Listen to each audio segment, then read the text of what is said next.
जय हिंद एवरीवन। मैं शुभम बर्वे लच्छा एकेडमी के इस ऑनलाइन प्लेटफॉर्म में आप सभी का स्वागत करता हूं।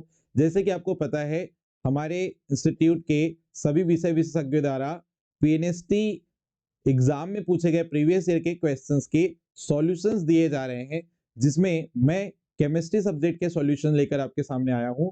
आज हम लोग जो है जनरल ऑर्गेनिक केमिस्ट्री, जो 11th केमिस्ट्री का पार्ट होता है, जिसका वेटेज जो है काफी ज्यादा है एग्जाम के अंदर, तो उस टॉपिक को हम लोग डील करने वाले हैं। इसकी क्वेश्चन डील करने वाले हैं, कितने क्वेश्चन जो है प्रीवियस 10 ईयर में आए हुए हैं और उसके सॉल्यूशन कैसे आपको डील करने हैं, वो हम लोग आज करने वाले हैं। तो स्टार्ट करते हैं आज का टॉपिक, जिसका नाम है जनरल ऑर्गेनिक केमिस्ट्री, जिसमें हम डील करेंगे पीएनएसटी पीवाईक्यू 2011 से 2021 तक। ठीक है जी, तो स्टार्ट करते हैं आज का सेशन। इसमें सबसे पहला क्वेश्चन हमारे पास आ रहा है, देखिए जरा। एक कंपाउंड है बेटा, इस कंपाउंड में क्या बोल रहा है, इस कंपाउंड में हमारे पास क्या है, इस कंपाउंड में हमारे पास एक मॉलिक्यूल दिया है। उस मॉलिक्यूल में हमको आईयूपीएसी नेमिंग पूछ रहा है। ठीक है जी, पीएनएसटी 2011 पे क्वेश्चन आया था। एक मॉलिक्यूल है, उसका आईयूपीएसी नेम पूछा है। ठीक है, आईयूपीएसी नेमिंग वाला जो लेक्चर है, एक डिटेल लेक्चर जो है हमने जो है चैनल में अपलोड करके भी रखा है, उसको आप वहां से देख सकते हैं। सबसे पहले ये जो मॉलिक्यूल है, इसको मैं यहाँ पर लिख रहा हूँ, ध्यान से समझिएगा। ये मॉलिक्यूल कुछ इस टाइप से है, CH3 C CH3 double bond CH C double bond O, और ये है बेटा CH3। ठीक है, ये मॉलिक्यूल दिया हुआ है।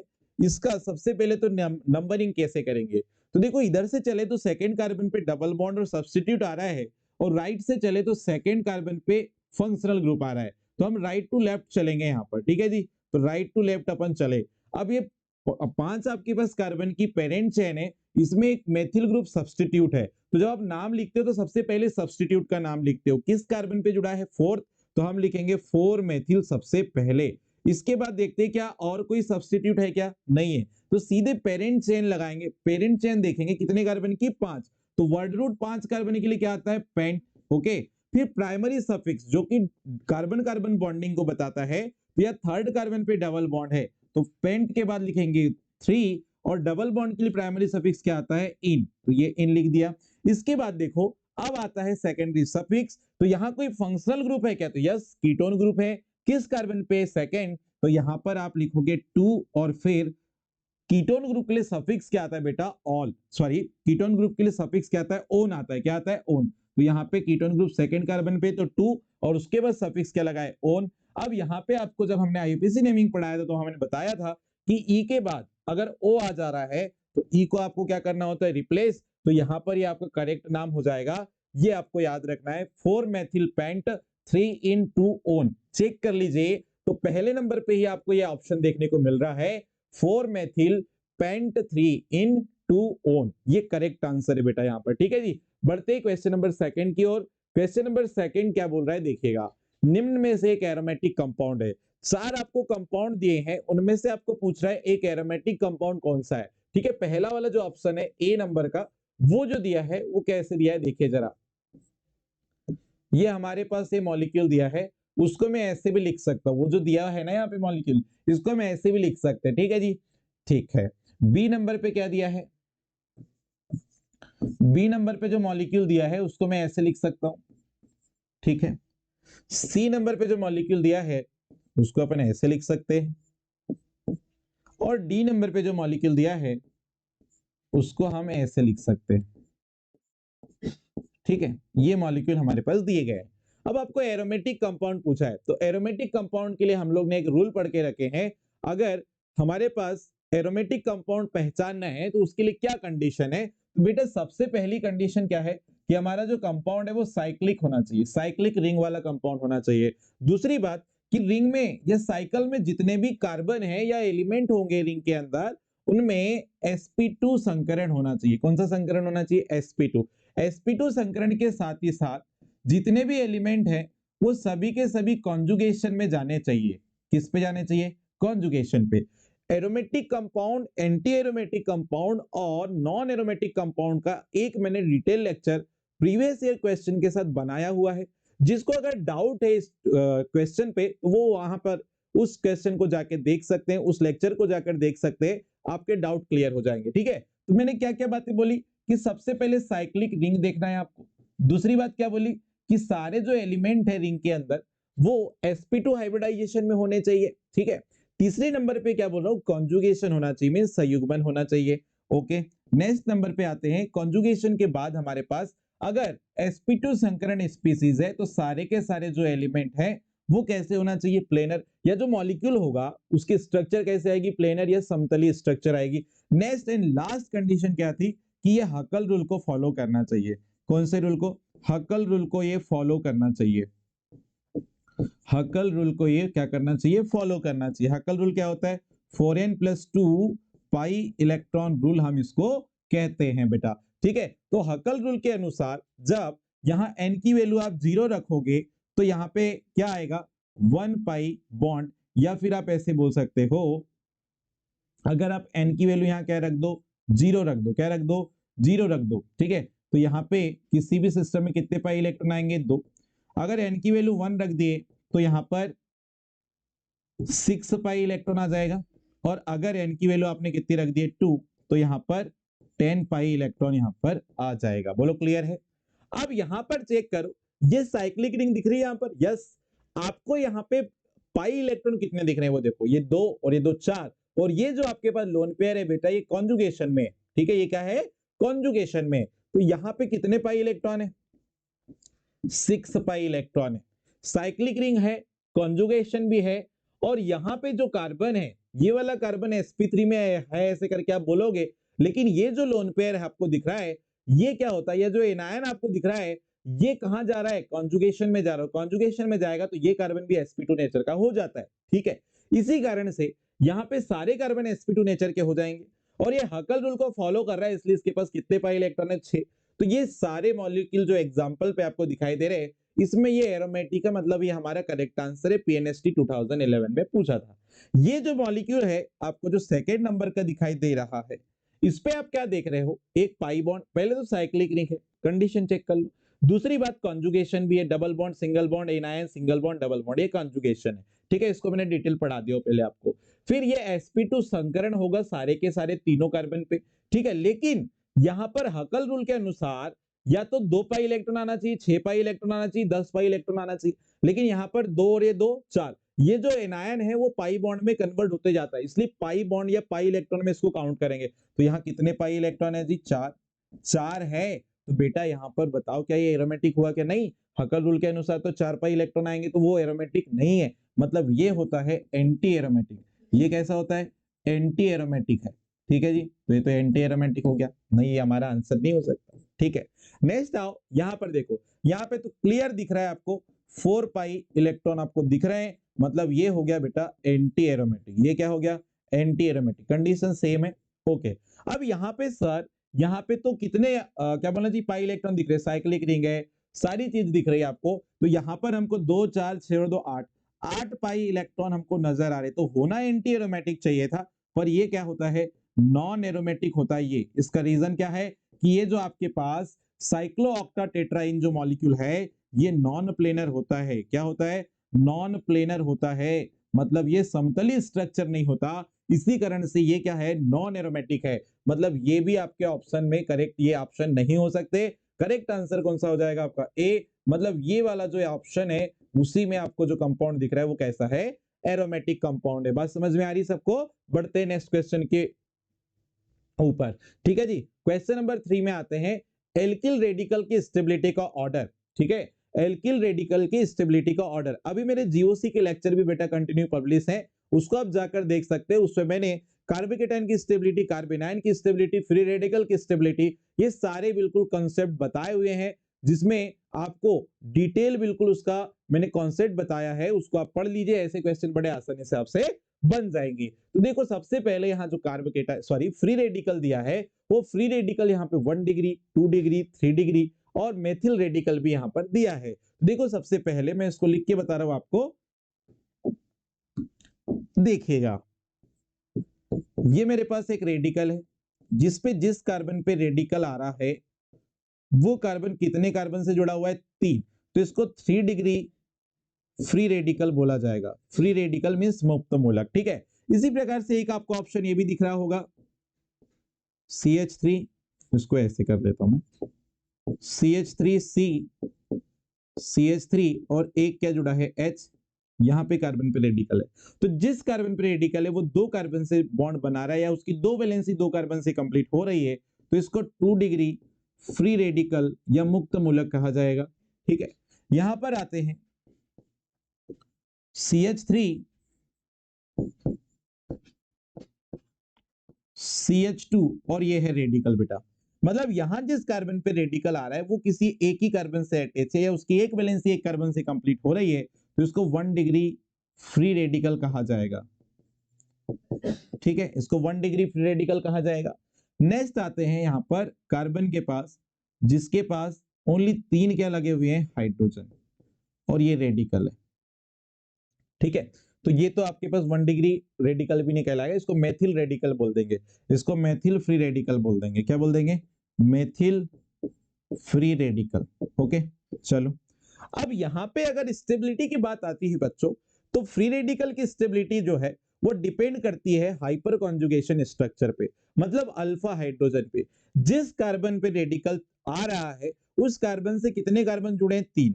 अगर यहां पर एक कॉन्सेप्ट याद रखो, रेडिकल वाले कार्बन से जुड़ा पहला कार्बन जो है वो अल्फा कार्बन होता है। क्या कहलाता है ये, अल्फा कार्बन कहलाता है। मतलब रेडिकल से जुड़ा पहला कार्बन अल्फा कार्बन, और इस कार्बन से जुड़े जो हाइड्रोजन है बच्चों उसको हम बोलेंगे अल्फा हाइड्रोजन। क्या बोल देंगे, अल्फा हाइड्रोजन। तो बताओ ये फ्री रेडिकल से कितने अल्फा कार्बन जुड़े हैं, तो सर 3 जुड़े हैं।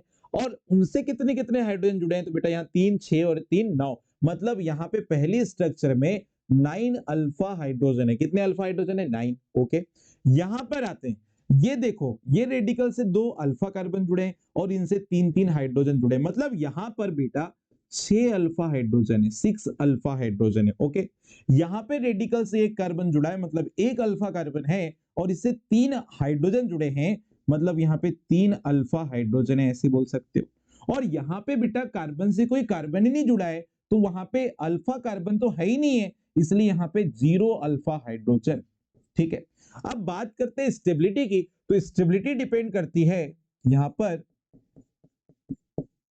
स्टेबिलिटी डायरेक्टली प्रोपोर्शनल होगी नंबर ऑफ अल्फा हाइड्रोजन के।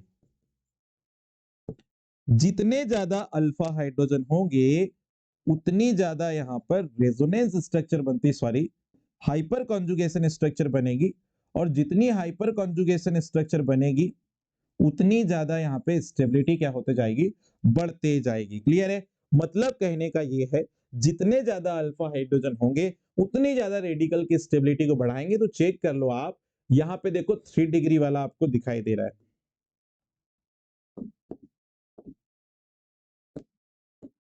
ओके, देखिए जरा, यहाँ पे 3 डिग्री दिख रहा है, फिर 2 डिग्री और ये 1 डिग्री और फिर मेथिल रेडिकल।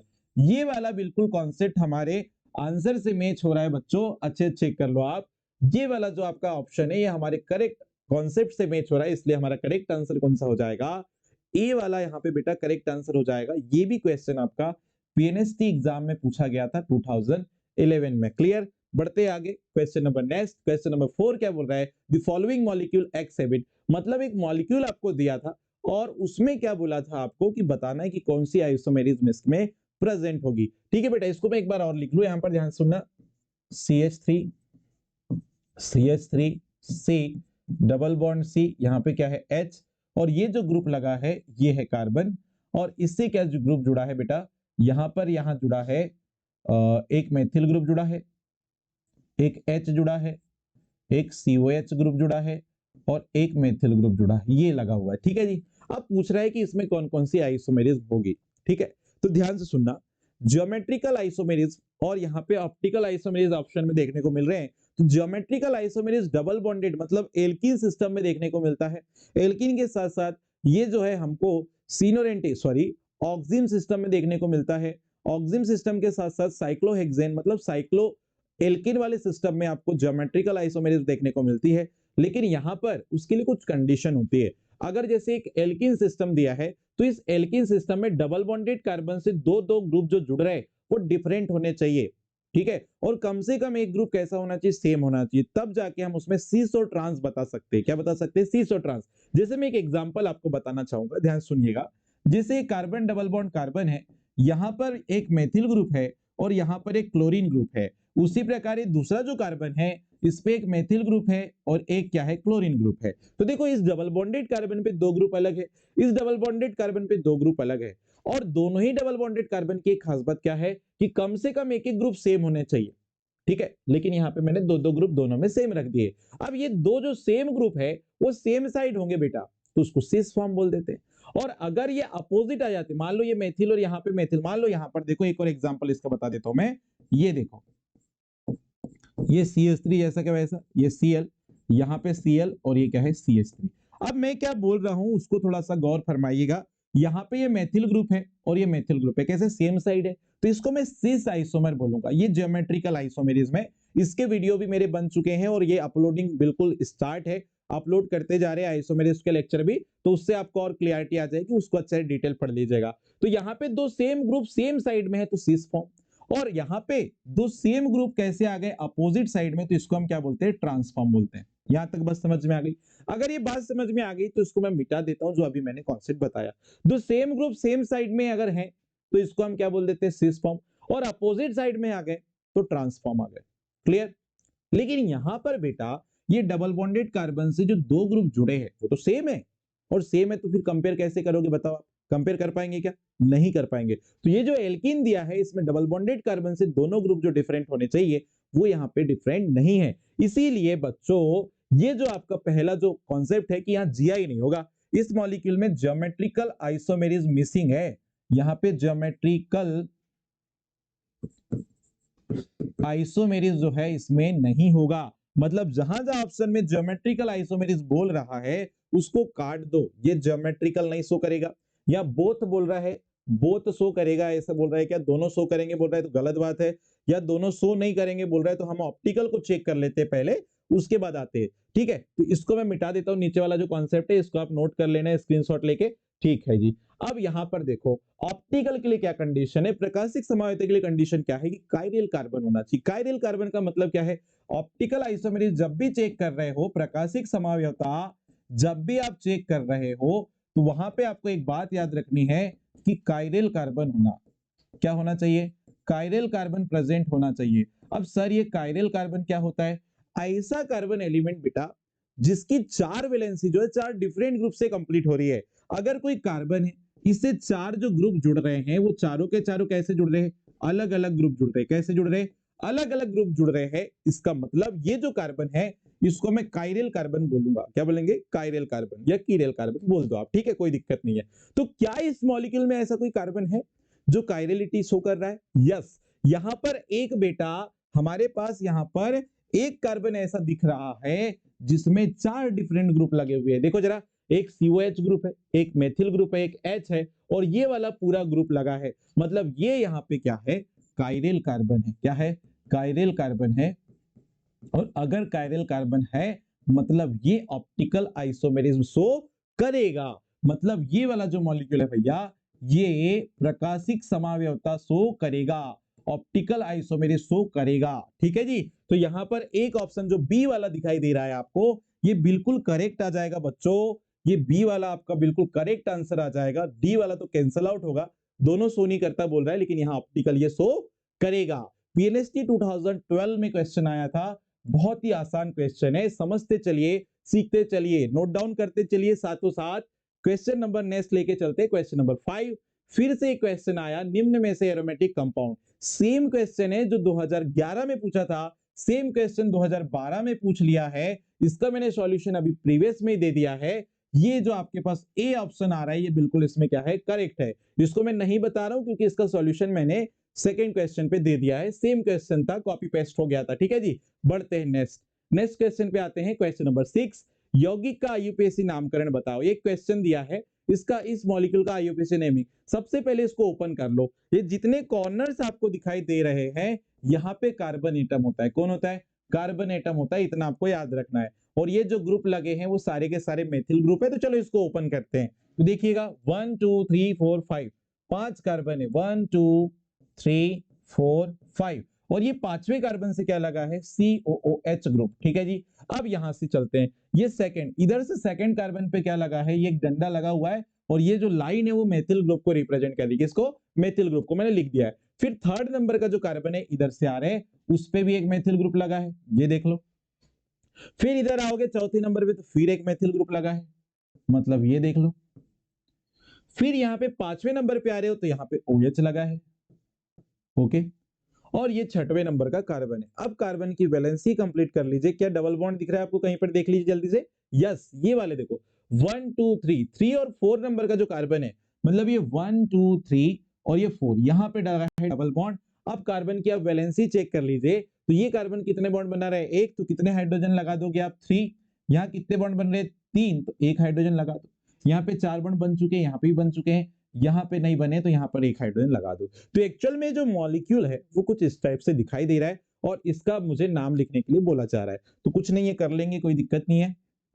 सबसे पहले हम लोगों को क्या करना होता है, किसी भी ऑर्गेनिक कंपाउंड का नामकरण करना है तो लॉन्गेस्ट कार्बन चेन का सिलेक्ट करना होता है ना। तो लॉन्गेस्ट कार्बन चेन 1 2 3 4 5 6 कार्बन की यहाँ लॉन्गेस्ट चेन है। और अगर कोई carbon containing functional group chain के छोर में है, टर्मिनल लास्ट में है, तो हम उसके कार्बन को मुख्य श्रृंखला में काउंट करते हैं। तो यहां से आओ 1 2 3 4 5 और ये क्या हो गया बेटा 6, ठीक है। 6 कार्बन की पेरेंट चेन है। इसमें कितने ग्रुप है देखो, तो यहाँ पे बेटा हमारे पास सब्स्टिट्यूट में एक मेथिल, दो मेथिल और ये 3 मेथिल ग्रुप है।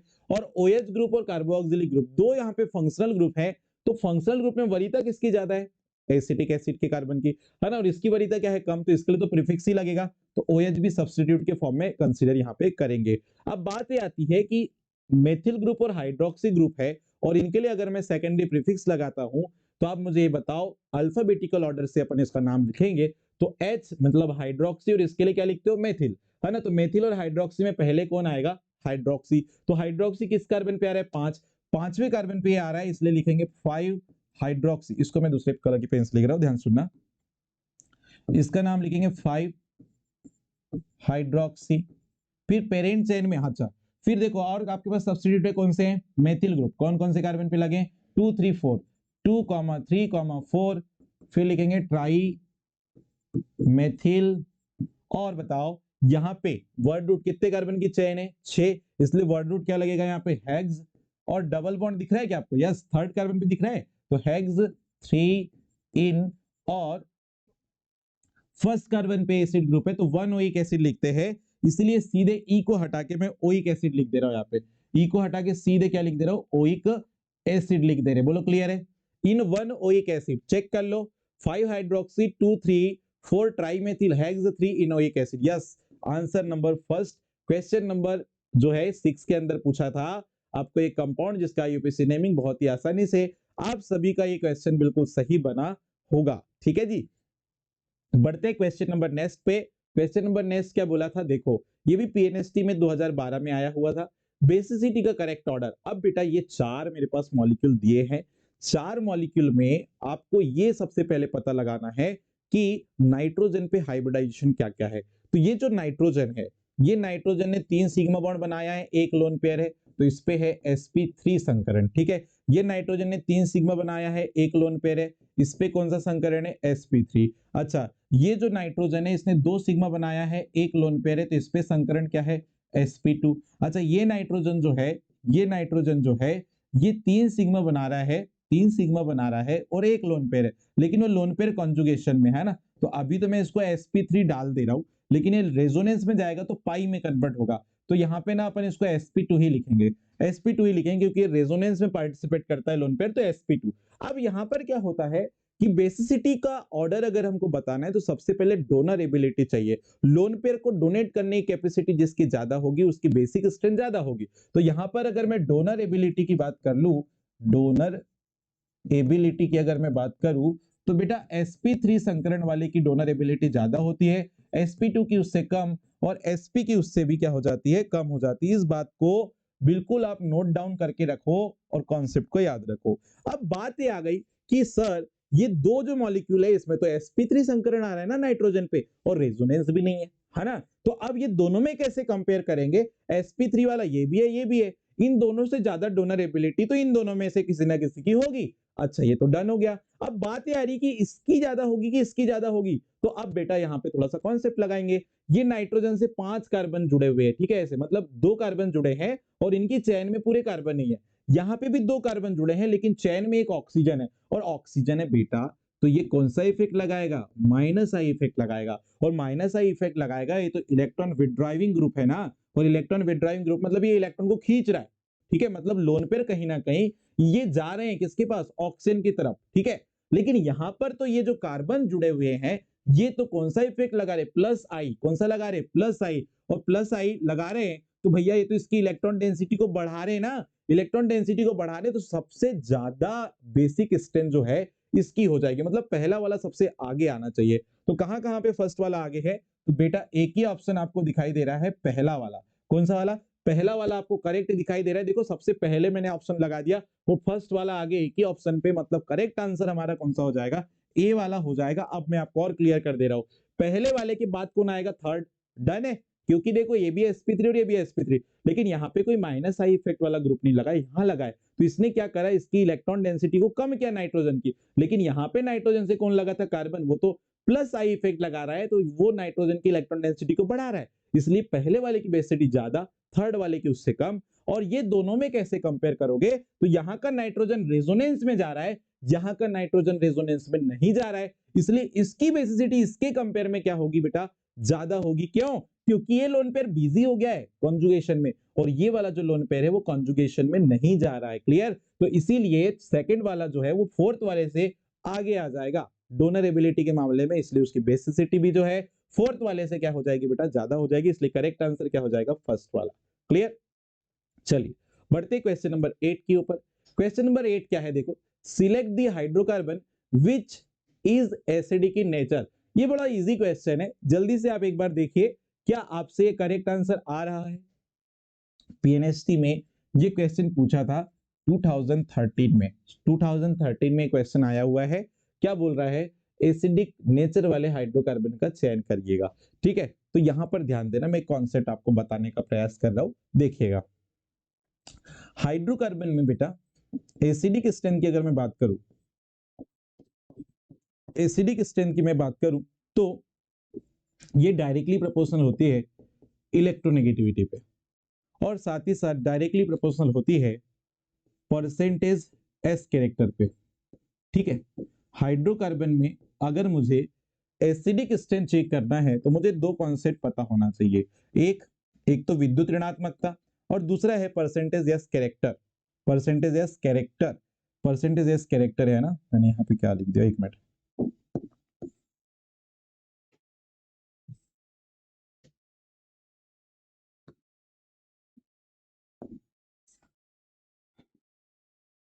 परसेंटेज एस कैरेक्टर होता है, ओके।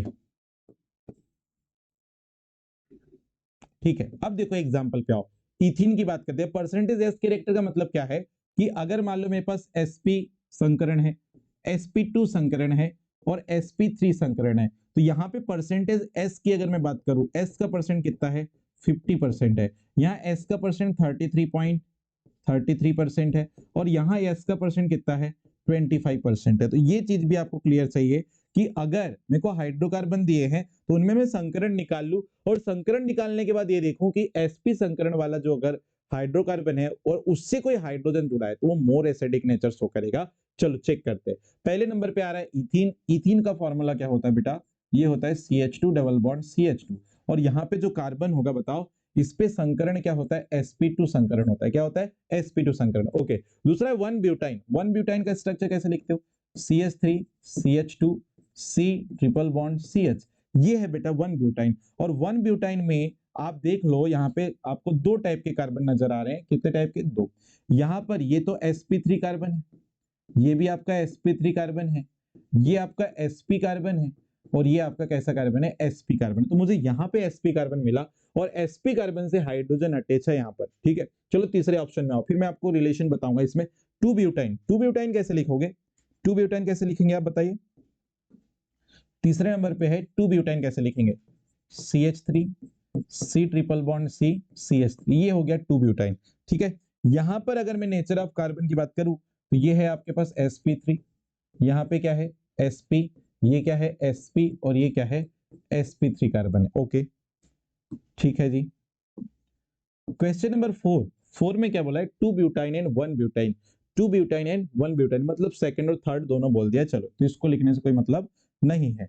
यहाँ पे ये पहला ऑप्शन हो गया, ये दूसरा ऑप्शन हो गया, ये तीसरा ऑप्शन हो गया, और फिर दूसरे और तीसरे को मर्ज करके दे दिया है, बोलता है 2 ब्यूटाइन और 1 ब्यूटाइन में से दोनों है। ठीक है, तो चलो चेक कर लेते हैं।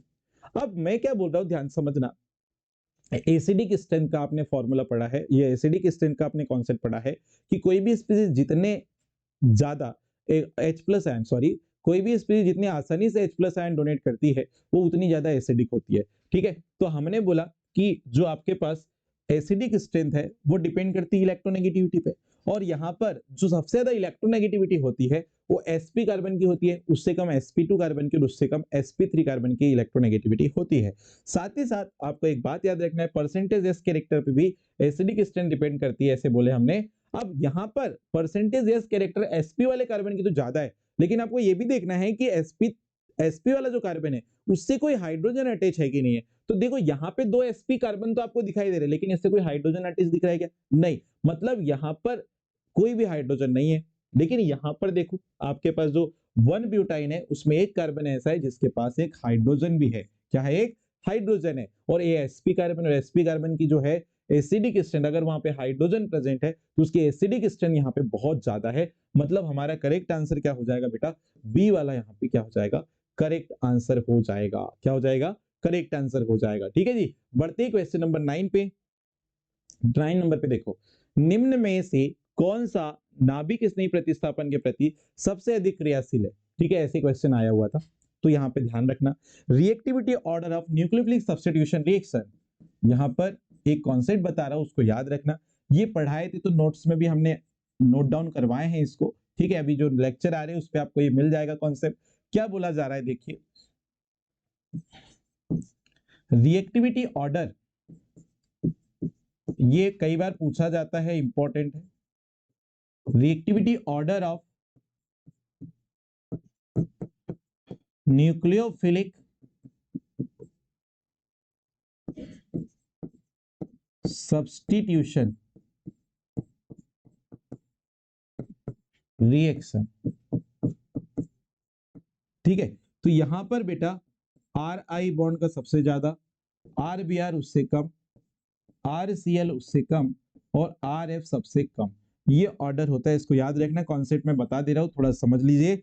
ये जो कार्बन और हेलोजन के बीच का बॉन्ड है वो जितना लेंथ में बढ़ते जाएगा और ये हेलोजन का साइज जितना ज्यादा बढ़ते जाएगा, तो हेलोजन क्या होते हैं? उतने आसानी से रिलीज हो जाते हैं, मतलब ये उतने आसानी से बाहर चले जाते हैं, मतलब ये लिविंग ग्रुप कहलाते, अच्छे लिविंग ग्रुप कहलाते। तो यहाँ पे जैसे हम बात करें यहाँ की कार्बन और फ्लोरीन के बीच के बॉन्ड की बात करेंगे तो यहाँ पे बॉन्ड लेंथ छोटी होगी, लेकिन कार्बन क्लोरीन की बात करेंगे तो यहाँ पे बॉन्ड लेंथ बढ़ेगी।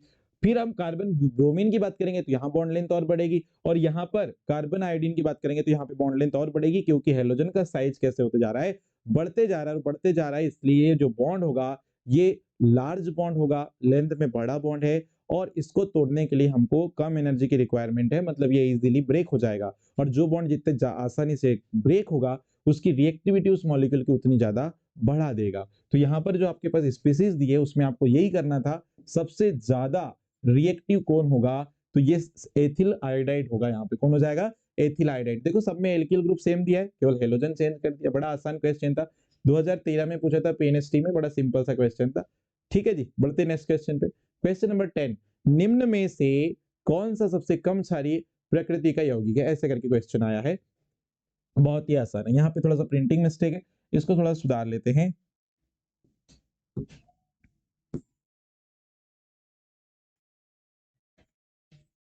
ओके, यहाँ पे दिया हुआ था, यहाँ पे NH2 दिया हुआ है। क्या दिया हुआ है? NH2। चलो, ये यहाँ पर मेरे पास क्या बोला है, सबसे लेस बेसिक स्ट्रेंथ किसकी होगी? ऐसे करके क्वेश्चन आया था, तो हम इसको देख लेते हैं, कोई दिक्कत वाली बात नहीं है। पहले नंबर पे जो ऑप्शन दिया है फर्स्ट वाला, उसको मैं लिखकर आपको बता दे रहा हूँ। ये देखो, ये है एनिलीन, ये पहले नंबर पे दिया है एनिलीन। दूसरे नंबर पे एथिलाइमिन दिया है, CH3 CH2 NH2। तीसरे नंबर पे क्या दिया है?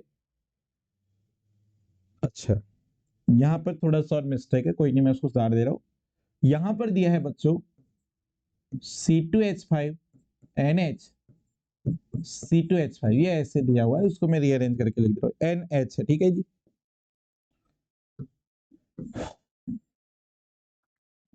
ओके, NH था वो।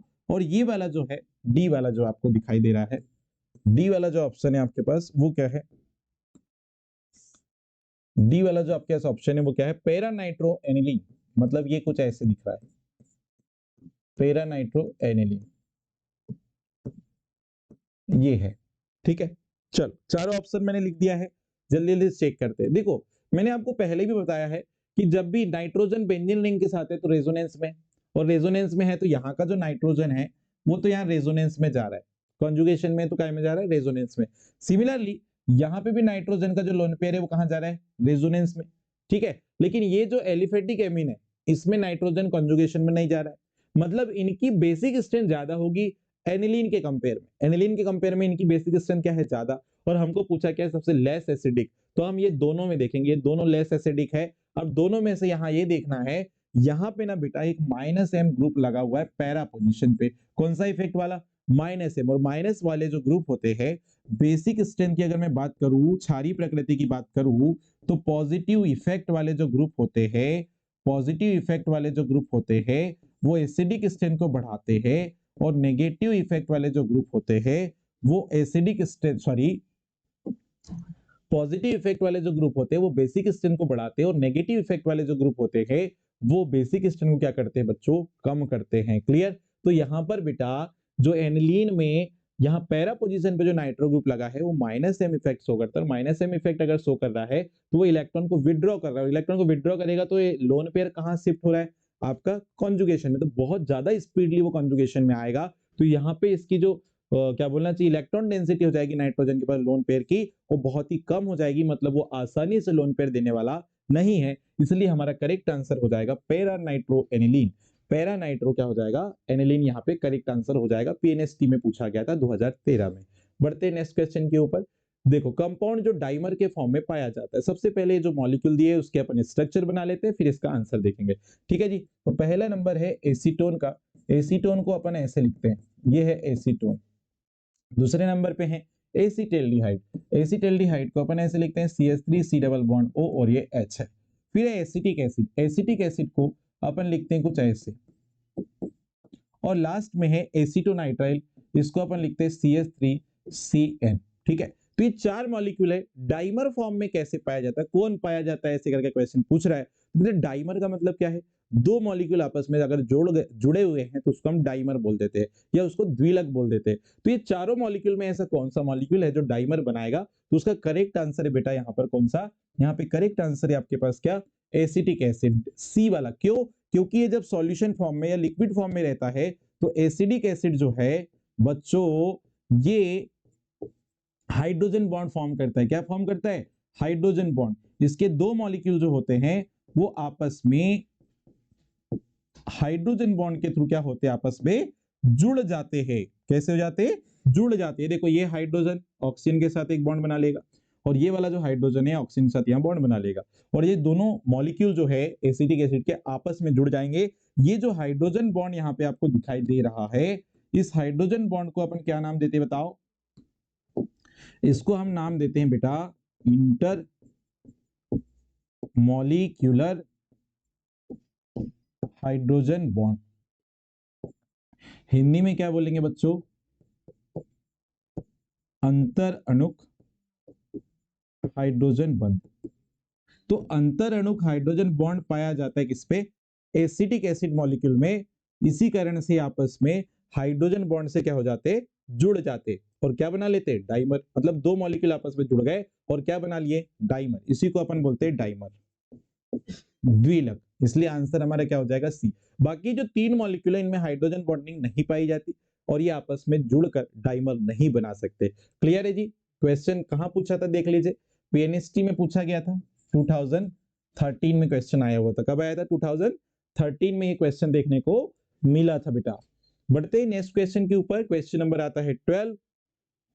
क्वेश्चन नंबर 12 क्या है, अंतःअणुक हाइड्रोजन बॉन्ड पाया जाता है। देखो फिर से एक क्वेश्चन है, इंट्रामोलिकुलर हाइड्रोजन बॉन्ड पाया जाता है। अब इंट्रामोलिकुलर हाइड्रोजन बॉन्ड क्या होता है, तो बेटा एक ही मॉलिक्यूल में प्रेजेंट दो ग्रुप्स के बीच जब हाइड्रोजन बॉन्डिंग होती है तो उसको हम क्या बोलते हैं, इंट्रामॉलिक्यूलर हाइड्रोजन बॉन्डिंग बोलते हैं। तो यहाँ पर देखो सबसे पहला जो मॉलिक्यूल है पैराक्लोरोफिनॉल, बेटा पैराक्लोरोफिनॉल कैसे बनाओगे आप, तो बेटा पैराक्लोरोफिनॉल ये ऐसे बनेगा, ये बेंजीन रिंग है, यहाँ पे क्या है OH और यहाँ पे क्या है क्लोरीन। जब भी यहाँ पर आर्थो पोजीशन में मोर इलेक्ट्रोनेगेटिव ग्रुप लगा है फिनॉल रिंग की, तो ऐसे केस में यहाँ पर इस H के साथ जो है, इस H के साथ ये हाइड्रोजन के साथ एक वीक बॉन्ड बन जाता है, जिसको हम यहाँ क्या बोलते हैं, इंट्रा मॉलिक्यूलर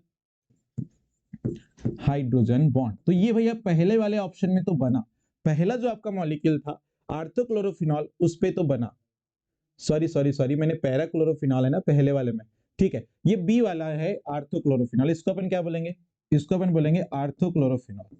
आर्थोक्लोरोफिनॉल मतलब हमारे पास जो ऑप्शन, ये मैंने बी वाले ऑप्शन को सॉल्व करवा दिया है। अच्छा पहला वाला देखो, पहले वाला देखो, पहले वाले ऑप्शन में क्या बोला था, पैराक्लोरोफिनॉल।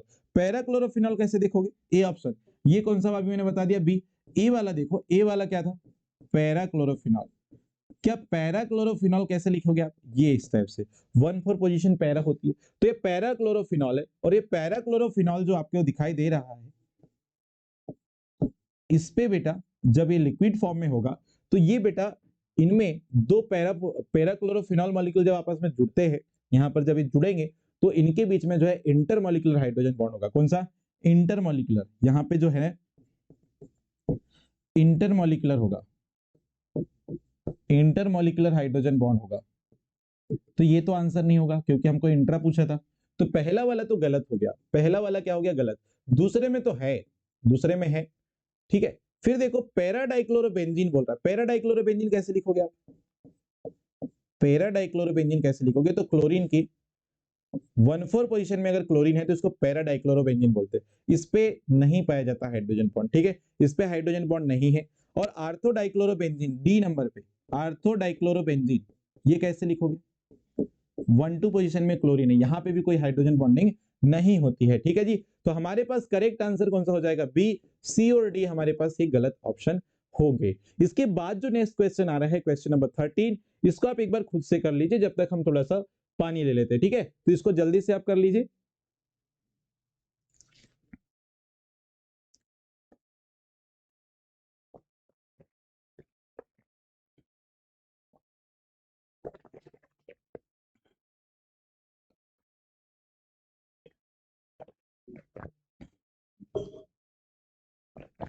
चलिए देखिएगा जो ध्यान से, क्वेश्चन क्या बोला गया है, किसका गलनांक सबसे अधिक है, which is the highest melting point. चार आपको ऑप्शन दिया है और हाईएस्ट मेल्टिंग पॉइंट आपसे पूछा गया है। पहले नंबर पे क्लोरोबेंजीन, दूसरे में है आर्थो डाइक्लोरोबेंजीन, तीसरे में मेटा डाइक्लोरोबेंजीन और तीसरे में है पैरा डाइक्लोरोबेंजीन। चार ऑप्शन है, पीएनएसटी में क्वेश्चन आया हुआ है 2014 में। आप थोड़ा सा लगा के देखो कॉन्सेप्ट, क्या आपसे आंसर आने का मतलब, क्या आप ऑप्शन लगाना या प्रिपेयर करेंगे, क्या आप आंसर लगाओगे, जल्दी से आप चेक करके बताइए क्या आप लगाना चाहेंगे यहाँ पर।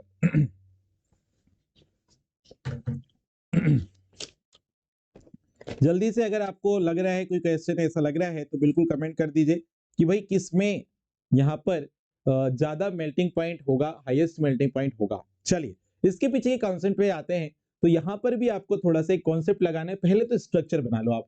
तो पहले नंबर वाला जो ऑप्शन है उसमें क्या था, क्लोरोबेंजीन। क्लोरोबेंजीन कैसे लिखोगे, बेंजीन रिंग बनाएंगे और इस पे किसी भी एक पोजीशन पे क्या लगा दी, क्लोरीन, तो ये क्लोरीन लगा दी, क्लोरीन क्लोरोबेंजीन बोलेंगे। बी नंबर पे आता है ऑर्थो डाइक्लोरोबेंजीन, कैसे लिखेंगे ऑर्थो डाइक्लोरोबेंजीन को, बेंजीन रिंग 1,2 पोजीशन पे क्या लगा है, क्लोरीन, तो ऑर्थो डाइक्लोरोबेंजीन। सी नंबर पे क्या है, मेटा डाइक्लोरोबेंजीन, मतलब बेंजीन रिंग है, इस पे 1,3 पोजीशन पे दो क्लोरीन लगा है, तो क्या हो जाएगा ये मेटा डाइक्लोरोबेंजीन। और इसके बाद अगर हम बात करेंगे यहां पर डी वाले की, तो डी वाले में यहां पर है पैरा डाइक्लोरोबेंजीन, क्या है पैरा डाइक्लोरोबेंजीन, मतलब यहाँ क्लोरीन के हेलोजन डेरिवेटिव दिए हुए हैं, ठीक है। तो यहां पर बेटा, यहां पर डिपेंड करेगी कि जब ये क्रिस्टल फॉर्म में रहते हैं तो किसकी पैकिंग अच्छी होती है, ठीक है।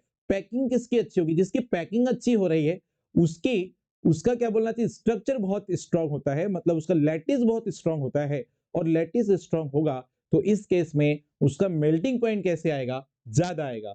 तो अगर हम ये चारों ऑप्शन में बात करें तो ये जो पैरा पोजीशन वाला जो है, ये 1,4 पोजीशन वाला है, मतलब पैरा पोजीशन वाला डाइक्लोरोबेंजीन जो है, इसकी पैकिंग बड़ी अच्छी होती है। मतलब ये ग्रुप को अगर मैं अटैच करने लगूं यहाँ पर ऐसे ये क्रिस्टल के फॉर्म में जब जुड़े होंगे तो यहाँ पर बेटा इनकी स्ट्रक्चर में एक सीक्वेंस ऐसा रहेगा, ये आपस में स्टेप से जुड़े रहेंगे, मतलब एक सीक्वेंस आएगा यहाँ पे, ये क्या आएगा, सीक्वेंस आएगा। मतलब इनके बीच की जो पैकिंग होगी वो बहुत शानदार होगी, बढ़िया मस्त पैकिंग होगी, बिल्कुल क्लोज पैकिंग जिसको हम बोलते हैं, क्लोज पैकिंग होगी इनमें, क्लोज पैकिंग होगी या बंद संकुलन टाइप की पैकिंग होगी, यहाँ पे क्लोज पैकिंग होगी। और ये इसके कारण जो है ये क्रिस्टल का जो लैटिस है वो लैटिस जो है इसका क्रिस्टल लैटिस, इसका जो क्रिस्टल जालक है वो कैसा होगा, बहुत ही स्ट्रांग होगा, ठीक है। इसी कारण से इसका जो मेल्टिंग पॉइंट है वो क्या आएगा, हाई आएगा। कैसा आएगा, हाई। तो ये लास्ट वाला हमारा करेक्ट आंसर है, ठीक है, लास्ट वाला मतलब डी, पैरा डाइक्लोरोबेंजीन यहाँ पे बिल्कुल करेक्ट आंसर हो जाएगा, ठीक है। बढ़ते क्वेश्चन नंबर नेक्स्ट 14, इनमें से कौन क्लोरीनेशन पर केवल एक आइसोमर देता है। देखो क्लोरीनेशन का मतलब क्या है, क्लोरीन मॉलिक्यूल के साथ रिएक्शन करवाना है, ठीक है। क्लोरीनेशन का मतलब क्या है, क्लोरीन मॉलिक्यूल के साथ रिएक्शन करवा के देखो क्या आपके पास प्रोडक्ट बन सकते हैं। तो पहला है क्लोरोबेंजीन, क्या बोल रहा है पहले वो देख लो, इनमें से कौन क्लोरीनेशन पे केवल एक आइसोमर देंगे ऐसा बोला है, ठीक है। तो देखो सबसे पहले क्लोरोबेंजीन है, क्लोरोबेंजीन मतलब बेंजीन रिंग से क्या जुड़ा है, क्लोरीन, और यहाँ पे क्लोरीनेशन कराना है, मतलब क्लोरीन मॉलिक्यूल की प्रेजेंट में रिएक्शन करवाना है, ठीक है। ये क्लोरीन मॉलिक्यूल के साथ ही आपको रिएक्शन करवाना है यहाँ पर, तो क्लोरीनेशन रिएक्शन। अब ये क्लोरीनेशन अगर हो रहा है, ये बेंजीन रिंग में अगर दो यहाँ पर पहले से, सॉरी बेंजीन रिंग में पहले से क्लोरीन लगा हुआ है, पहले से क्या लगा हुआ है, एक क्लोरीन लगा हुआ है, और यहाँ पर अब मेरे को यहाँ से और क्लोरीन मॉलिक्यूल की रिएक्शन करवाना है, तो यहाँ पर इलेक्ट्रोफिलिक सब्स्टिट्यूशन रिएक्शन होने वाली है, क्योंकि बेंजीन रिंग कौन सी रिएक्शन देती है, इलेक्ट्रोफिलिक सब्स्टिट्यूशन रिएक्शन देती है। तो यहाँ पर बेटा आर्थो और पैरा दो प्रोडक्ट बन सकते हैं, आर्थो डाइक्लोरोबेंजीन और एक बार पैरा पोजीशन पे भी जाके अटैच हो सकता है। क्यों, क्योंकि यहाँ पे जो बेंजीन रिंग है उसमें अगर क्लोरीन जुड़ा है तो ये प्लस एम इफेक्ट शो करेगा यहाँ से, तो इसकी आर्थो पोजीशन, इसकी आर्थो और पैरा पोजीशन पे इलेक्ट्रॉन डेंसिटी बढ़ाएगा। तो एक बार ये आर्थो पोजीशन से क्लोरीन हाइड्रोजन को रिप्लेस करेगा, एक बार पैरा से करेगा, तो या तो दो प्रोडक्ट बन गए। हमको तो कितना प्रोडक्ट बनाना है, केवल एक, तो यहाँ तो दो बन गए, तो भैया गलत हो गया, पहला वाला तो गलत हो गया। आइसोपेंटेन की बात करते हैं बच्चों, आइसोपेंटेन कैसे लिखोगे आप, आइसोपेंटेन कैसे लिखा जाएगा, तो ये CH3C CH3, ये है CH CH2 और ये है CH3, ठीक है जी। आइसोपेंटेन के साथ अगर क्लोरीनेशन कराना है तो Cl2 मॉलिक्यूल, साथ में यहाँ पे हीट ले लेते हैं, HNu लाइट ले लेते हैं, सनलाइट ले लेते हैं, HNu ले लेते हैं या हीट ले लेते हैं क्लोरीन के साथ, याद रखना। तो यहाँ पर बच्चों क्या हो रहा है थोड़ा समझने का प्रयास करेंगे, यहां पर कितने टाइप के कार्बन है वो चेक कर लो। तो यहां पर बेटा ये जो आइसोपेंटेन है इस पे ये 1 डिग्री कार्बन है, ये 1 डिग्री कार्बन है, ये 3 डिग्री कार्बन है, ये 2 डिग्री कार्बन है और ये 1 डिग्री कार्बन है। अब मैंने कैसे ये डिग्री बताई, तो बेटा जिस कार्बन की, यहाँ पे आप क्या करो, कार्बन की वैलेंसी देखो, ये जो पहला कार्बन है ये एक ही कार्बन से बॉन्ड बना रहा है, मतलब इसकी एक वैलेंसी एक कार्बन से कंप्लीट हो रही है, इसलिए इसको 1 डिग्री कार्बन बोला। ये जो कार्बन है इसको 2 डिग्री क्यों बोला, क्योंकि इस कार्बन की दो वैलेंसी दो कार्बन से कंप्लीट हो रही है। ये कार्बन को 3 डिग्री कार्बन क्यों बोला, क्योंकि इस कार्बन की तीन वैलेंसी कार्बन से कंप्लीट हो रही है। और ये कार्बन को मैंने 1 डिग्री कार्बन क्यों बोला, क्योंकि इनकी जो वैलेंसी है एक ही वैलेंसी एक कार्बन से कंप्लीट हो रही है। अब मैं आपको मैं बोलूं कि कितने प्रोडक्ट यहाँ पे बन सकते हैं, तो बेटा जितने डिग्री वाले कार्बन होंगे उतने यहाँ पे प्रोडक्ट बन सकते हैं। तो ये दोनों 1 डिग्री कार्बन तो सेम है, तो एक ही प्रोडक्ट बनेगा। क्यों सेम है, क्योंकि ये 1 डिग्री और ये 1 डिग्री कार्बन 3 डिग्री कार्बन से जुड़ा है, तो इसमें से एक हाइड्रोजन या तो यहां से हटाओ या तो यहां से हटाओ और एक यहाँ पे क्लोरीन लगा दो। तो चलो मैं ऊपर हटा रहा हूं, तो एक प्रोडक्ट क्या बन जाएगा, CH3CH और ये CH2Cl और यहाँ पे ये CH2 और ये CH3, एक प्रोडक्ट ये बन गया। एक बार ये 3 डिग्री कार्बन से हाइड्रोजन को रिप्लेस मारो, उसकी जगह पे क्लोरीन लगाओ, तो ये CH3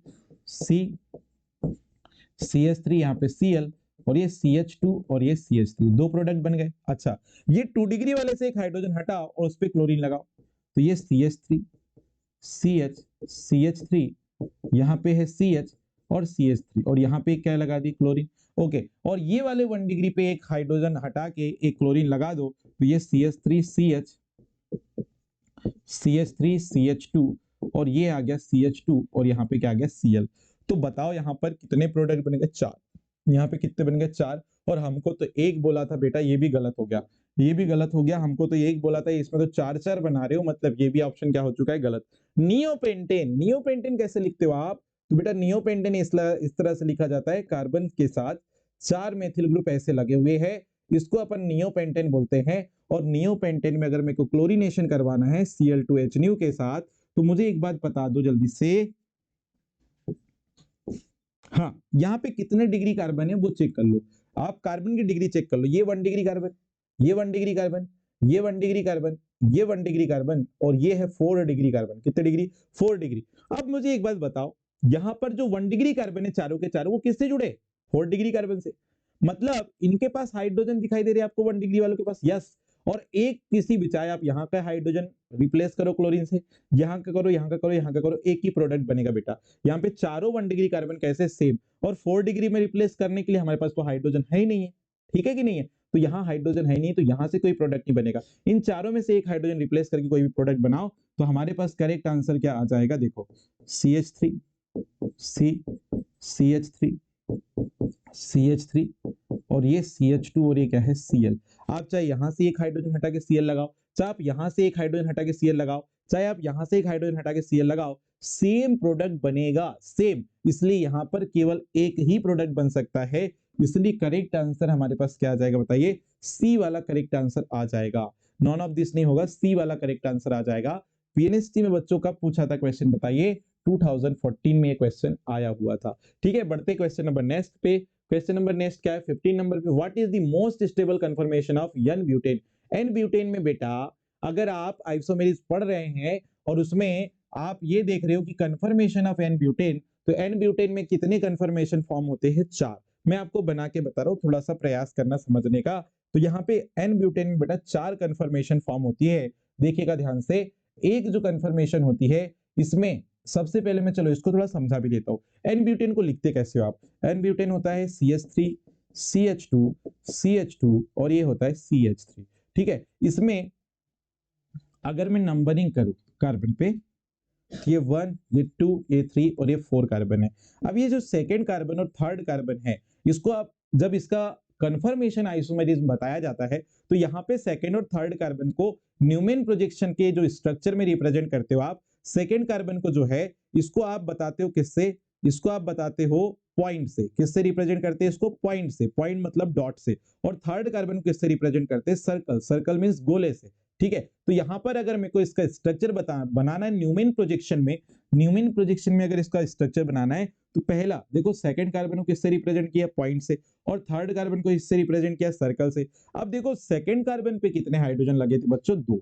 तो ये 2 हाइड्रोजन अपन ने ऐसे दिखा है, और एक क्या लगा था, मेथिल ग्रुप। तो ये मेथिल ग्रुप को मैं M से रिप्रेजेंट कर दे रहा हूँ, किससे, M से, आप समझ जाना। और थर्ड कार्बन कैसे है, सर्कल से। और इससे कितने हाइड्रोजन लगे थे बच्चों, ये जो सेकंड कार्बन है उससे कितने हाइड्रोजन लगे थे, 2। तो इसको इसके जस्ट पीछे बता दो ऐसे, और इस पे एक क्या लगा है, मेथिल ग्रुप, ऐसे। तो जब ये वाला स्ट्रक्चर आएगा, मतलब ये फ्रंट कार्बन और ये बैक कार्बन, फ्रंट कार्बन के पीछे सेम ग्रुप अगर आते हैं, तो इसको हम बोलते हैं fully eclipsed, fully eclipsed structure बोलते हैं। क्या बोलते हैं इसको, फुल्ली इक्लिप्स्ड स्ट्रक्चर बोलते हैं। लेकिन अगर ध्यान से समझिएगा, अगर यहाँ पर ये पहला डॉट वाला कार्बन और दूसरा क्या है, सर्कल, मतलब ये सेकंड कार्बन जो है इसको पॉइंट से रिप्रेजेंट किए थे, और ये वाला जो कार्बन है इसको सर्कल से रिप्रेजेंट किया। ठीक है, सेकंड कार्बन को किससे रिप्रेजेंट किए, पॉइंट से, और थर्ड कार्बन को किससे रिप्रेजेंट कर रहे हैं, सर्कल से। तो ये पॉइंट वाले कार्बन से जो ग्रुप लगे हैं उसको जैसे के वैसे रख दिया हमने। ठीक है, यहां देखो, ये H और यहाँ पे क्या है, मेथिल। अब अगर पीछे जो सर्कल वाले कार्बन है उससे जो ग्रुप लगे उसको थोड़ा सा रोटेट कराए, मतलब यहाँ पे मेथिल ग्रुप आ गया, यहाँ का जो H है वो यहाँ आ गया, और यहाँ का जो H है वो यहाँ चले गया। देखो ध्यान से क्या किया मैंने, ये जो मेथिल ग्रुप है वो यहाँ आ गया, ये H यहाँ आ गया, और ये H यहाँ आ गया, मतलब मैंने 60 डिग्री का रोटेशन कराया। यहाँ पे फुल्ली इक्लिप्स्ड फॉर्म में जो बॉन्ड एंगल रहता है वो 0 डिग्री रहता है, 2 बल्कि या सेम ग्रुप के बीच का। यहाँ पे 60 डिग्री आ गया, और ये जो फॉर्म होती है बेटा, जब 60 डिग्री का बॉन्ड एंगल आ जाता है दो सेम ग्रुप में, इसको गॉच फॉर्म बोलते हैं। क्या बोलते हैं, गॉच फॉर्म बोलते हैं। और यहाँ पे थीटा कितना हो जाता है, 60 डिग्री का। कितना हो जाता है, 60 डिग्री। मतलब यहाँ पे जो बॉन्ड एंगल आ रहा है वो कितने डिग्री का है, 60 डिग्री का है। इसी प्रकार से आगे और बढ़ते, और 60 का अगर रोटेशन दे दूं मैं, तो 60 का रोटेशन देने पर ये है पॉइंट, और ये है सर्कल। तो पॉइंट वाला जो पहला कार्बन है उससे जो ग्रुप लगे उसको जैसे के वैसे रख दो, कोई दिक्कत नहीं है, ये देखो। लेकिन सर्कल वाले कार्बन से जो ग्रुप लगे हैं उसकी पोजीशन ये यहां आ जाएगा, मतलब ये जो मेथिल ग्रुप है वो हाइड्रोजन के पीछे, और ये जो H है वो ये हाइड्रोजन के पीछे, और यहाँ वाला जो H है वो ये मेथिल के क्या चले जाएगा, पीछे। अभी भी सेम ग्रुप एक दूसरे, सॉरी, अभी भी दो जो ग्रुप लगे हैं कार्बन से वो एक दूसरे को ढक रहे, लेकिन सेम ग्रुप एक दूसरे को ढक रहे क्या, नहीं। यहाँ पे सेम ग्रुप एक दूसरे को ढक रहे थे, मेथिल को मेथिल, हाइड्रोजन को हाइड्रोजन, हाइड्रोजन को हाइड्रोजन। लेकिन यहाँ पर देखो मेथिल किसको ढक रहा है, हाइड्रोजन, यहाँ पे हाइड्रोजन किसको ढक रहा है, मेथिल। मतलब ये भी इक्लिप्स्ड फॉर्म है लेकिन ये पार्शियली इक्लिप्स्ड है, इसको आंशिक रूप से ग्रसित फॉर्म बोलते हैं, इसको हम बोलते हैं पार्शियली इक्लिप्स्ड फॉर्म बोलते हैं। क्या बोलते हैं, पार्शियली इक्लिप्स्ड फॉर्म बोलते हैं। और इसके बाद एक और फॉर्म बनती है, अब और 60 का रोटेशन कराते हैं यहाँ पर। तो 60 का रोटेशन कराने पे बेटा ये है आपके पास सेकंड कार्बन और ये है थर्ड कार्बन, और इसमें फर्स्ट कार्बन से जो ग्रुप लगे थे उसको जैसे के वैसे बता दो। सॉरी, ये देख लिए, ये फर्स्ट वाले को जैसे के वैसे रखा। सेकंड जो आपके पास जो थर्ड कार्बन है जो सर्कल से रिप्रेजेंट कर रहे हो उसको अपन ने रोटेट करा है 60 का। तो यहाँ पे आप कौन सा ग्रुप आ गया बताओ, यहाँ पे आपका मेथिल ग्रुप आ गया, यहाँ पे मेथिल ग्रुप, सॉरी यहाँ पे कौन सा ग्रुप आ गया, हाइड्रोजन, यहाँ पे कौन सा आ गया, हाइड्रोजन। ये मेथिल ग्रुप 60 पे यहाँ जाएगा, ये हाइड्रोजन यहाँ चले जाएगा, ये हाइड्रोजन यहाँ आ जाएगा। अब देखो क्या हो रहा है, अब देखो सही क्या हो रहा है, ये मेथिल ग्रुप एक दूसरे से कहां पे आ गए, 180 पे आ गए। कहां पर आ गए, 180 पे। तो ये जो फॉर्म होता है इसको स्टेगर्ड एंटी फॉर्म बोलते हैं, इसको स्टेगर्ड क्या बोल देते हैं, एंटी बोल देते हैं, या एंटी स्टेगर्ड भी बोल देते हैं, ठीक है। यहाँ पे थीटा जो है वो कितना आ गया, 180 डिग्री आ गया, क्या आ गया, 180 डिग्री। तो ये बेटा चार कन्फर्मेशन आते हैं किसके, एन ब्यूटेन के, किसके, एन ब्यूटेन के। चार कन्फर्मेशन फॉर्म आते हैं एन ब्यूटेन के। और यहां पर आपको बोला क्या है वो समझो आप, क्या क्वेश्चन ने बोला था, सबसे अधिक स्टेबल कन्फर्मेशन। तो बेटा ये चारों में जितना ज्यादा बॉन्ड एंगल होता है दो बल्कि ग्रुप के अंदर उनकी स्टेबिलिटी सबसे ज्यादा होती है। तो यहाँ पे मैं आपको लिख दे रहा हूँ ये चार जो फॉर्म मैंने बताया, स्टेगर्ड एंटी सबसे आगे हो जाएगा, इससे कम बेटा ये वाला गॉज फॉर्म, यहाँ 60 का एंगल है, ठीक है, तो गॉज फॉर्म इससे कम होता है। और ये फुल्ली इक्लिप्स्ड और पार्शियली इक्लिप्स्ड, तो फुल्ली इक्लिप्स्ड में सेम ग्रुप के बीच रिपल्सन होता है, जबकि पार्शियली ग्रुप जो होते हैं वो यहाँ पे भी थीटा 0 है, यहाँ पे भी थीटा क्या है, 0 है। लेकिन यहाँ पर दो बल्कि ग्रुप, यहाँ दो बल्कि ग्रुप एक दूसरे को रिपल करेंगे, और यहाँ दो सेम ग्रुप हैं क्या, नहीं, छोटे बड़े ग्रुप एक दूसरे को रिपल कर रहे हैं, तो रिपल्सन यहाँ ज्यादा होता है, यहाँ रिपल्सन थोड़ा क्या है, कम, इसलिए इसकी स्टेबिलिटी ज्यादा हो जाती है इसके कंपेयर में। मतलब पार्शियली इक्लिप्स्ड फॉर्म जो है, पार्शियली इक्लिप्स्ड फॉर्म जो है वो स्टेबल हो जाती है, और फुल्ली इक्लिप्स्ड फॉर्म सबसे लेस स्टेबल हो जाती है। इसके डिटेल लेक्चर अभी मेरे जो आइसोमेरिक्स के लेक्चर चल रहे हैं उसमें आपको मिल जाएंगे, प्रॉपर डिटेल आप पढ़ लीजिए, कहीं डाउट आएगा तो कमेंट करके बताइए। अभी आपको सारे के सारे कॉन्सेप्ट आपको देखने को मिल जाएंगे। तो चलो ऑप्शन देखते हैं, more stable staggered anti form होता है, स्क्यू फॉर्म तो होता ही नहीं, बोर्ड फॉर्म ये नहीं होगा, ये तो उसमें आएगा काय में, आपके साइक्लोहेक्सेन में। इक्लिप्स्ड फॉर्म भी नहीं होगा, गॉज फॉर्म भी नहीं होगा, लास्ट वाला है बेटा स्टेगर्ड एंटी फॉर्म, यहाँ पे क्या हो जाएगा आपका करेक्ट आंसर हो जाएगा। पीएनएसटी 2014 में क्वेश्चन आया हुआ था। नेक्स्ट आते हैं क्वेश्चन नंबर 16 पे, क्या बोला जा रहा है, क्या बोला जा रहा है आपको यहाँ पर देख लीजिएगा, क्वेश्चन पढ़ लीजिए, पिक्रिक एसिड क्या है बोल रहा है। पिक्रिक एसिड क्या होता है, सबसे पहली बात तो पिक्रिक एसिड बेटा उसका सूत्र आपको पता होना चाहिए। एक बेंजीन रिंग होती है, बेंजीन रिंग में यहाँ पे क्या लगा है, OH, मतलब फिनॉल रिंग है, और फिनॉल रिंग में 3 ऐसे नाइट्रो ग्रुप लगे होते हैं, ठीक है, इसका नाम क्या होता है, 2,4,6 ट्राइनाइट्रोफिनॉल, ठीक है जी। तो इसी को हम क्या बोलते हैं बताओ, पिक्रिक एसिड। कई बार पूछा जाता है, बहुत इंपॉर्टेंट है, इसी को हम क्या बोलते हैं, पिक्रिक एसिड। तो यहाँ पे जो रिंग है ये वाली, इसको फिनॉल रिंग बोलते हैं। तो यहाँ पे जो 4 ऑप्शन दिया था बेटा, ये एलिफेटिक कार्बोक्सिलिक एसिड गलत बात है, एरोमेटिक कार्बोक्सिलिक एसिड गलत बात है, ये एक फिनॉल है, फिनॉल रिंग वाला कंपाउंड है, बिल्कुल सही है। क्या एक कार्बोनिक एसिड है, नहीं जी, ये फिनॉल वाली रिंग वाला कंपाउंड है, इसलिए पिक्रिक एसिड जो है ये करेक्ट आंसर इसमें क्या आएगा, फिनॉल। पीएनएसटी 2015 में क्वेश्चन आया था, बहुत इजी क्वेश्चन आया हुआ था। बढ़ते क्वेश्चन नंबर नेक्स्ट पे, क्वेश्चन नंबर नेक्स्ट क्या है, 17, in which of the following intramolecular hydrogen bond are found. देखो 4 आपको स्पीसीज दिया है, उसमें अंतर अणुक हाइड्रोजन बॉन्ड, हाइड्रोजन बॉन्ड से काफी सारे क्वेश्चंस हैं, इंपॉर्टेंट है, ठीक है। पीएनएसटी 2015 में क्वेश्चन आया हुआ है, देख लेते हैं बेटा। 4 आपको मॉलिक्यूल दिए, अब इसे मॉलिक्यूल दे देता है ना तो इससे में गड़बड़ होने के चांसेस होते हैं, क्योंकि काफी सारे बच्चों को क्या है, बहुत सारे मॉलिक्यूल के स्ट्रक्चर लिखते नहीं आते। इसलिए कोशिश करिए कि ज्यादा से ज्यादा आप स्ट्रक्चर और मॉलिक्यूल के नेम को आप क्या बोलना चाहिए, सिंप्लीफाई करना सीखे। ठीक है, उसके लिए प्रैक्टिस काफी सारी करनी पड़ेगी आपको। तो यहाँ पर आर्थोनाइट्रोफिनॉल है, कैसे लिखोगे आर्थोनाइट्रोफिनॉल? तो आर्थोनाइट्रोफिनॉल बेटा सबसे पहली बात बेंजीन रिंग है और OH ग्रुप, मतलब ये फिनोलिक रिंग तो है क्योंकि लास्ट में फिनॉल बोला है। आर्थो पोजीशन पे नाइट्रो ग्रुप, मतलब ये 1 2 पोजीशन नाइट्रो ग्रुप लगा दो यहाँ पे, तो ये हो गया आर्थोनाइट्रोफिनॉल। अच्छा, सैलिसिल एल्डिहाइड कैसे लिखोगे? तो सैलिसिल एल्डिहाइड भी बेटा कुछ इसी टाइप से लिखोगे, इसमें भी फिनॉल रिंग होती है और इस पे ये CHO ग्रुप और एक जगह पे क्या लगा है OH। आर्थो पोजीशन पे क्या है OH और यहाँ पे क्या है CHO, मतलब बेंजल्डिहाइड जो है उसके आर्थो पोजीशन पे क्या लगा है OH, ये सैलिसिल एल्डिहाइड। फिर है आर्थो डाइक्लोरोबेंजीन। आर्थो डाइक्लोरोबेंजीन कैसे लिखोगे? आर्थो डाइक्लोरोबेंजीन कैसे लिखोगे? तो ये आर्थो डाइक्लोरोबेंजीन हो गया। क्या हो गया? Ortho dichlorobenzene. अब ये तीनों मॉलिक्यूल है, फिर उसमें A और B दोनों बोल दिया है, तो आपको बोल रहा है कि इसमें बताओ कौन सा ऐसा मॉलिक्यूल है जिसमें इंट्रामॉलिक्यूलर हाइड्रोजन बॉन्डिंग होगी। और इंट्रामॉलिक्यूलर हाइड्रोजन बॉन्डिंग मैंने इसके पहले भी क्वेश्चन कराए, उसमें कैसे आप ऑब्जर्व करोगे? तो बेटा एक ही मॉलिक्यूल में दो अपोजिट ग्रुप अगर दो डिफरेंट ग्रुप अगर है और उनके बीच में हाइड्रोजन बॉन्डिंग होती है तो उसको हम बोलते हैं इंट्रामॉलिक्यूलर हाइड्रोजन बॉन्डिंग। अब यहाँ पे आपको क्या देखना है, क्या यहाँ पे कोई एक्टिव हाइड्रोजन दिखाई दे रहा है? यस, OH ग्रुप में आपको यहाँ पे एक एक्टिव हाइड्रोजन है, तो मैं इसको थोड़ा सा सिंप्लीफाई करके लिख रहा हूँ, थोड़ा सा ध्यान दीजिएगा। यहाँ पे जो OH ग्रुप था, इस OH ग्रुप में यहाँ पे ऑक्सीजन से क्या लगा है? हाइड्रोजन, और ये हाइड्रोजन मोर इलेक्ट्रोनेगेटिव एलिमेंट से जुड़ा है, इसलिए एक्टिव हाइड्रोजन है। और इसके सराउंडिंग में अगर कोई मोर इलेक्ट्रोनेगेटिव एलिमेंट आ जाता है तो ये उसके साथ एक वीक बॉन्ड फॉर्म कर लेता है। ठीक है, तो ये जो NO2 ग्रुप आपको दिखाई दे रहा है, इस पे आपके पास क्या है? ऑक्सीजन डबल बॉन्ड से और एक कोऑर्डिनेट बॉन्ड से ऑक्सीजन जुड़ा रहता है। तो इसमें क्या होता है कि ये जो हाइड्रोजन है इसके सराउंडिंग में आने वाले ऑक्सीजन के साथ एक वीक बॉन्ड बना लेता है, जिसको हम यहाँ पे क्या बोल रहे हैं? इंट्रामॉलिक्यूलर हाइड्रोजन बॉन्ड बोल दे रहे हैं। इंट्रामॉलिक्यूलर हाइड्रोजन बॉन्ड यहाँ पर इसको हम बोल दे रहे हैं। ठीक है जी। अब ये बेंजल्डिहाइड और क्या बोलना चाहिए, ये आपके पास OH ग्रुप या आर्थो पोजीशन पे एल्डिहाइड और OH, ये सैलिसिल एल्डिहाइड का सूत्र है, इस पे कैसे हाइड्रोजन बॉन्डिंग होगी वो देख लेते हैं। ठीक है, तो इसको थोड़ा सा मैं फिर से रीअरेंज करके लिख रहा हूं, ध्यान सुनना।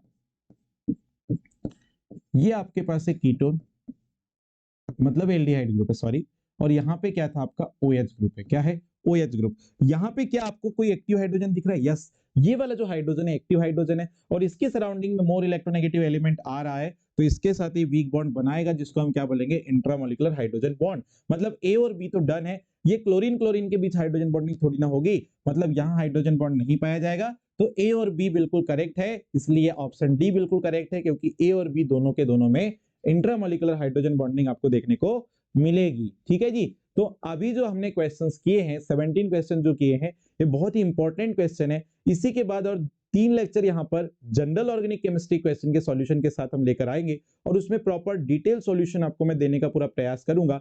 और जो भी बच्चे ऐसे नीट या PNST एग्जाम की प्रिपरेशन कर रहे हैं, प्रॉपर तरीके से नोट्स बना लीजिए और उसमें अल्टरनेट क्वेश्चन के चैप्टर वाइज सॉल्यूशन जो मैं करवा रहा हूँ उसको आप प्रॉपर नोट डाउन करते चलिए। अगर किसी क्वेश्चन में कोई डाउट आता है तो मुझे कमेंट करके जरूर बताइए, उसका हम सॉल्यूशन देने का पूरा प्रयास करेंगे। मिलते हैं बेटा नेक्स्ट लेक्चर पे। जय हिंद।